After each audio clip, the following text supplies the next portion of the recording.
ऐसा है कि जो रामग्राम है, अ, वो जो स्तूप है वो काफ़ी महत्वपूर्ण स्तूप है। जी। और उसकी जो पुष्करणी है, जी। उस पुष्करणी का जल बहुत ही महत्वपूर्ण जल माना जाता था। जी। इसलिए कि जो भी जिस भी कोलीय राजा का राज्याभिषेक होता था, तो वो राज्याभिषेक उसी पुष्करणी के जल से होता था। जी। तो इस तरह वहाँ पर जो पुष्करणी है, वो पुष्करणी काफ़ी महत्वपूर्ण पुष्करणी है। जी।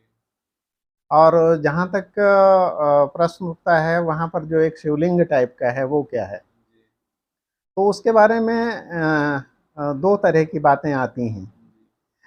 एक बार खुद बौद्ध भिक्षुओं से हमारी बात हुई, तो उन्होंने कहा कि यह जो शिवलिंग टाइप का है, जैसे-जैसे इसका नीचे उत्खनन करते जाएँ, तो वैसे-वैसे इसकी चौड़ाई बढ़ती चली जाती है। तो उन्होंने शंका यह व्यक्त की कि ये कभी जो है एक अ,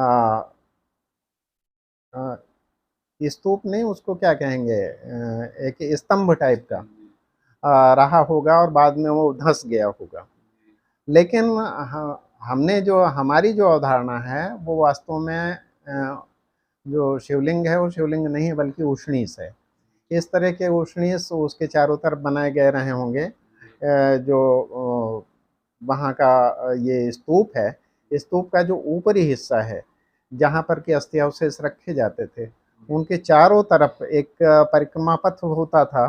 तो उस परिक्रमा पथ के किनारे-किनारे इस तरह के कई खंभे गाड़े गए रहे होंगे। तो बाद में उसमें से केवल एक ही बचा है, शेष तो वहाँ पर कोई दिखाई नहीं दे रहा है। तो इस तरह से वो वास्तव में शिवलिंग नहीं है, वो उष्णीष है। और वहाँ पर जो 7 तालाबों की बात कही जाती है, वास्तव में जिस समय इसकी ये जो है रामग्राम स्तूप की स्थापना हुई थी, तो भगवान गौतम बुद्ध के बाद वो स्थान बहुत ही पवित्र माना जाने लगा था। और उसकी जो चारदीवारी थी, वो लगभग 1 वर्ग किलोमीटर दायरे की थी। और वो बहुत ही महत्वपूर्ण थी और पवित्र मानी जाती थी। वहाँ पर केवल ये मतलब ये स्तूप तो था ही, उसके आगे सामनेर बिहार के खंडहर थे और वहाँ पर तमाम श्रमण भी रहते थे। जो बौद्ध भिक्षु हैं, वो बौद्ध भिक्षुओं के रहने का स्थान था और वहाँ पर तमाम बौद्ध भिक्षु रहा करते थे। ऐसा कहते हैं कि भगवान गौतम बुद्ध का जो 18वाँ वर्षावास है, जी। वो कोलिय जनपद में बीता था। और वहाँ से जहाँ पर ये स्तूप है, वहाँ से कुछ दूरी पर लगभग 1 किलोमीटर की दूरी पर आज भी अगर जाएँ तो एक स्थान मिलेगा जिसको हम सोनाड़ी के नाम से जानते हैं। सोनाड़ी पे एक बहुत ही विशाल वटवृक्ष है और वहाँ पर कुछ ये मूर्तियाँ भी मिली थी, पत्थर की मूर्तियाँ भी मिली थी। एक पत्थर की मूर्ति ऐसी मिली थी जिसमें कि नीचे 2 खड़े होने के जो है पदचिह्न हैं और किनारे पर जो है उसमें महामाया है और राहुल हैं। महामाया जो है वो राहुल को जो है उसकी उसकी उँगली पकड़े हुए हैं और उसके किनारे पर जो है एक परिचारिका है। बीच में जो पैर का स्थान है, वास्तव में वहाँ पर भगवान गौतम बुद्ध की मूर्ति रही होगी। तो इसको जो है वो बड़ी सोनाड़ी के नाम से जो है, नहीं, ये छोटी सोनाड़ी है। जो सोनाड़ी है जिसको हम सोनाड़ी कहते हैं, जी। ये वास्तव में छोटी सोनाड़ी थी।